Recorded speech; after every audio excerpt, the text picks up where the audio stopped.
Friends, welcome to CSS target institute. MPT CSS 2026 में apply करने का मुकम्मल तरीकाकार इस वीडियो में बताया जाएगा। वीडियो को आपने मुकम्मल देखना लास्ट पर, वीडियो के लास्ट पर प्रिपरेशन का मेथड भी बताया जाएगा। हम जो हैं वो MPT फ्री में प्रोवाइड कर रहे हैं। MPT की प्रिपरेशन, उसकी जो भी डिटेल्स हैं इस वीडियो के लास्ट पर शेयर की जाएंगी। तो सबसे पहले MPT में अप्लाई करने के लिए आपने गूगल क्रोम ओपन कर लेना है। उसके बाद सर्च में जाके आपने FPSC लिखना है। जैसे ही FPSC लिखेंगे तो ये FPSC आ गया, आपने यहाँ पे क्लिक कर देना है जी। ठीक है, ये आपके पास ये आ गई। इसे आपने क्या कर देना है, कट कर देना है। इसके बाद जैसे ही आप इस पर क्लिक करेंगे तो ऐसी वेबसाइट आपके सामने ओपन हो जाएगी। यहाँ पे अप्लाई ऑनलाइन का ऑप्शन आ रहा है, आपने यहाँ पे अप्लाई ऑनलाइन पे क्लिक कर देना है। जैसे ही क्लिक करेंगे तो ये आपके पास ऑप्शन आ जाएगा जी, MCQs बेस्ड प्रीलिमाइनरी टेस्ट, यानी कि MPT टेस्ट 2026 अप्लाई करने का लिंक आ गया। आपने इस पर क्लिक करना है तो आपके पास ये आ जाएगा। ठीक है जी। अच्छा जी, जैसे ही आप इसको ओपन करेंगे तो यहाँ पे लिखा है जी, गूगल क्रोम यूज़ करें या मोज़िला फायरफॉक्स यूज़ करें या इंटरनेट एक्सप्लोरर यूज़ करें। लेकिन आपके पास गूगल क्रोम होगा तो आप गूगल क्रोम ही यूज़ करेंगे। अब सवाल ये पैदा होता है कि कुछ स्टूडेंट ये कहते हैं कि हमने पहले भी MPT दिया हुआ है, तो क्या हम यहाँ पे वो लॉगिन और पासवर्ड तो हम भूल गए, हम क्या वही लिख के लॉगिन हो सकते हैं? तो ऐसा कुछ नहीं है। ना ही आपने फॉरवर्ड पे क्लिक करना है। इवन आपने पिछले साल या उससे पिछले साल या उससे पिछले साल कभी भी MPT दिया है या आप न्यू यूज़र हैं, सबके लिए ऑप्शन सेम ही रहता है। आपने न्यू यूज़र पे ही जाना है। ठीक है जी। न्यू यूज़र पे जाके आपने अपना नेम, अपनी लॉगिन डिटेल्स, ठीक है, पासवर्ड, फिर वही पासवर्ड को आपने रिपीट कर देना है। ईमेल एड्रेस आपका ठीक होना चाहिए।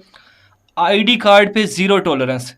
आईडी कार्ड पे आप कह लें कि एक एक नंबर आपने लाजमन चेक करना है। आईडी कार्ड का एक नंबर भी गलत हो गया, इट मीन्स आपका MPT रिजेक्ट हो जाएगा। ठीक है, अपना नेम ठीक लिखें, लॉगिन, पासवर्ड, फिर उसी पासवर्ड को कंफर्म करना है, फिर ईमेल एड्रेस, फिर आपने अपना आईडी कार्ड नंबर। उसके बाद ये वेरिफिकेशन जो भी कोड लिखा है आप ये लिखेंगे और सबमिट कर देंगे।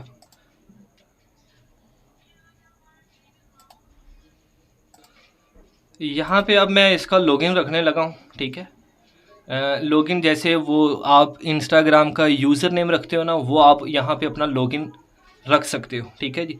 आप क्या करेंगे कि यहाँ पे लॉगिन जो भी रखें, फॉर एग्जांपल मैंने अवैस AWAIS अवैस 493 के बाद मैंने एक्सक्लेमेशन का साइन रख दिया। लेकिन यहाँ पे क्या लिखा हुआ है कि जस्ट आपके मिनिमम 4 कैरेक्टर्स ही अलाउ है। ठीक है, या यानी कि आप A से लेके Z तक कोई भी अल्फ़ाबेट एंटर कर सकते हैं और 0 से लेके 9 तक कोई भी नंबर। यहाँ पे मैंने जैसे ही स्पेशल कैरेक्टर एंटर किया उसने मुझे वार्निंग दे दी कि भाई ये अलाउ नहीं है। तो ये मैंने अपना यूज़र नेम रख लिया। ठीक है, देखें वो डिटेल्स जैसे मैंने एंटर करके सबमिट पे क्लिक किया तो आप दोबारा इसी पेज पर आ जाएंगे। ठीक है, इसका मतलब है आपका लॉगिन क्रिएट हो चुका है, आपका पासवर्ड क्रिएट हो चुका है। अब आपने अपना जो भी लॉगिन यानी कि जो यूज़र नेम रखा था, ठीक है, वो जो ABC अल्फ़ाबेट और नंबर्स रखे थे वो आपने यहाँ पे एंटर करना है और यहाँ पे आपने अपना पासवर्ड एंटर करना है और लॉगिन पे क्लिक कर देना है। देखें जैसे मैंने अपना यूज़र नेम और पासवर्ड लिखा तो उसके बाद मेरे पास ये स्क्रीन ओपन हो गई। ठीक है, यहाँ पे आ रहा है जी, क्रिएट और अपडेट प्रोफाइल या अप्लाई फॉर CSS। तो सबसे पहले हम क्रिएट या अपडेट प्रोफाइल पर जाएंगे। ठीक है जी, यहाँ पे आ गए, क्लिक है टू क्रिएट योर प्रोफाइल। ठीक है, तो यहाँ पे हम क्लिक कर देंगे कि प्रोफाइल क्रिएट हो। अब यहाँ पे हमने अपनी डिटेल्स एंटर करनी है जी। देखिएगा, नेम की जगह मेरा नेम आ गया, फादर नेम की जगह मेरा फादर नेम आ जाएगा, डेट ऑफ बर्थ की जगह डेट ऑफ बर्थ आ जाएगी, डेट ऑफ इशूंस ऑफ डोमिसाइल, आपका जो डोमिसाइल बना है उस पर जो डेट लिखी हुई है वो यहाँ पे मेंशन कर देनी है, अपना मज़हब मेंशन कर देना है, जेंडर बता देना अपना आपने। ठीक है जी, उसके बाद आपने अपना मैरिटल स्टेटस बता देना है। अगर आप कह लें कि शादी हुई है, अपनी वाइफ का नेम यहाँ पे आपका आएगा। ठीक है, या हस्बैंड का नेम आएगा जी। उसके बाद आपने पोस्टल एड्रेस 1, अगर 2 एड्रेस है आपके तो पहला एड्रेस यहाँ पे लिखें, दूसरा एड्रेस यहाँ पे लिखें। इसके बाद आपने अपना जो आपका डोमिसाइल का डिस्ट्रिक्ट है, ठीक है, किस ज़िले से बिलोंग करता है, आपने वो भी आप यहाँ पे सिलेक्ट कर लेना है। आपका डिस्ट्रिक्ट कौन सा है यानी कि ज़िला कौन सा है वो यहाँ से आपने चूज़ कर लेना है। आगे फ़ोन नंबर आएगा, आईडी कार्ड नंबर पहले से मेंशन होगा। इसके बाद मैं जब नीचे जाता हूँ तो वो पूछता है कि क्या आप एज रिलैक्सेशन को क्लेम करते हैं या नहीं करते। तो आप सबका ऑप्शन होगा नॉट क्लेम।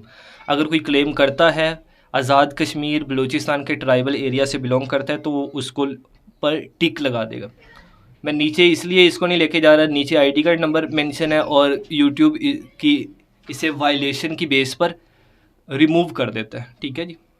जब आप अपनी ये सारी डिटेल्स एंटर कर लेंगे, जो कि बहुत सिंपल है, ठीक है, करने के बाद सबसे नीचे जो ऑप्शन होगा वो सेव का ऑप्शन होगा। ठीक है, तो आपने सेव के ऑप्शन पर क्लिक कर देना है।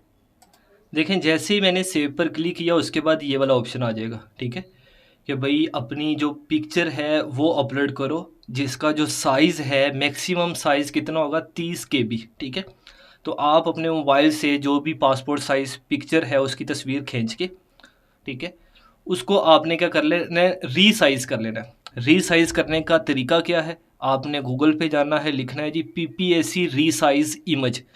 जो भी पहली वेबसाइट आएगी उसका नेम होगा जी सॉफ्ट लॉजिक के नाम से। ठीक है, आपने वहाँ से अपनी जो पिक्चर है वो रीसाइज़ कर लेनी है। यहाँ से मैं आपको दिखा भी देता हूँ। यहाँ पे मैं क्या लिखूँगा जी, PPSC रीसाइज़ इमेज। ठीक है जी। इसके बाद देखिएगा, अच्छा जी, ये वेबसाइट है, ये लिखा हुआ है ना सॉफ्ट लॉजिक्स, आपने इसको ओपन कर लेना है। ओपन करने के बाद यहाँ से आपने चूज़ फाइल कर लेनी है, जो भी आपके लैपटॉप में हो, ठीक है, या मोबाइल में हो। तो आपने यहाँ से चूज़ करके कंप्रेस पे क्लिक करना है। तो यहाँ पे कंप्रेस इमेज पे क्लिक करने के बाद आपने डाउनलोड इमेज पे क्लिक करना है। जो भी इमेज डाउनलोड होगी वो आपकी 30 KB से कम होगी। ठीक है जी। जब आप वहाँ पे कंप्रेस कर लेंगे उसके बाद यहाँ पे आपने चूज़ फाइल पे क्लिक करना है। ठीक है, और उसके बाद यहाँ पे अपलोड पे क्लिक कर देना है। ठीक है, उसके बाद आपकी जो इमेज है वो अपलोड हो जाएगी। गलती से भी आपने ये स्किप दिस सेक्शन पे क्लिक नहीं करना। जैसे ही आप अपलोड पे क्लिक करेंगे उसके बाद आपका ये वाला सेक्शन ओपन हो जाएगा, जो कि एजुकेशन का सेक्शन है। यहाँ पे नेम ऑफ एग्जामिनेशन आएगा, आपका क्या ग्रेड था, डिवीजन थी, CGPA। कई दफ़ा CGPA, डिवीजन या ग्रेड काम नहीं कर रहा होता, तो आप इसका कोई भी अल्टरनेटिव भी चूज़ कर सकते हैं। ठीक है जी। मीडियम ऑफ इंस्ट्रक्शन जो है वो आपका इंग्लिश ही रहेगा। आपका जो बोर्ड है वो आप मेंशन कर देंगे, आपने उसे कब ज्वाइन किया, कब से लेके कब तक था, यानी कि फ्रॉम डेट और टू डेट आपने पुट करनी है, और रिज़ल्ट कब आया। ये जिस चीज़ पे स्टेरिक लगा हुआ है ना, ये रेड कलर का, इसको फिल करना लाजमी है। इसके बाद ये है कि अगर आप पाकिस्तानी हैं और आपने MBBS नहीं किया हुआ, MBBS के अलावा जो भी डिग्री आपकी, आपने R पे क्लिक कर देना है। ठीक है, अगर MBBS है तो M पे आएगा, और अगर आप फ़ॉरेन हैं, यानी कि इस वक्त किसी और कंट्री में रहते हैं, या आप कह लें कि जो आपने ये वाली डिग्री है किसी और कंट्री से किया है, मैट्रिक, FSC, BA वगैरह, तो फिर आप F पे क्लिक करेंगे। ठीक है, मेजर सब्जेक्ट्स जो हैं आप इसमें कोई भी पुट कर सकते हैं, ना भी पुट करें तो कोई मसला नहीं है, कोई एक आध पुट कर दे तो ओके है। क्यों? क्योंकि इसके साथ स्टेरिक नहीं लगा हुआ, तो ये लाजमी नहीं है। ये करने के बाद आपने सेव पे क्लिक कर देना है। ठीक है, यहाँ पे एक और चीज़ समझ लें कि जैसे ही आप सेव पे क्लिक करेंगे तो आपका एक एजुकेशन लेवल एंटर हो गया है। इसके बाद फॉर एग्जांपल सबसे पहले आपने मैट्रिक का, फिर FSC का, फिर BA का, फिर मास्टर है तो कर दें, अदरवाइज़ BA तक इनफ है। ठीक है, BSc तक इनफ है, ADP जिनका प्रोग्राम है वो भी इनफ है, आगे मास्टर, यानी कि मैक्सिमम 5 एंट्रीज़ आप यहाँ पर कर सकते हो। जब आप एंट्रीज़ करोगे ना, लास्ट पे आपको साथ साथ शो होती जाएंगी। ठीक है, कि भाई आपने कितना कर लिया है, कितना और करना है। ठीक है, अच्छा, उनकी जो तरतीब है ना वो थोड़े से बेतरतीब शो होंगे, यानी कि आपने मैट्रिक पहले एंटर किया, वो मे भी तीसरे नंबर पे शो हो रहा हो, मे भी पहले नंबर पे शो हो रहा हो, तो उससे परेशान नहीं होना आपने। ये देखिएगा, जब मैं सारा रिकॉर्ड एंटर कर लूँगा ना, तो मुझे यहाँ पे इंटर पहले शो हो रहा है, मैट्रिक बाद में शो हो रहा है, और BSc कंप्यूटर साइंस मुझे तीसरे नंबर पे शो हो रहा है। तो इस तरतीब से आपने परेशान नहीं हो जाना कि ये क्या है, ये ऐसे ही आती है। हो सकता है आपका मैट्रिक पहले पे शो हो रहा हो, लास्ट पे शो हो रहा हो, तो इससे परेशान नहीं होना आपने।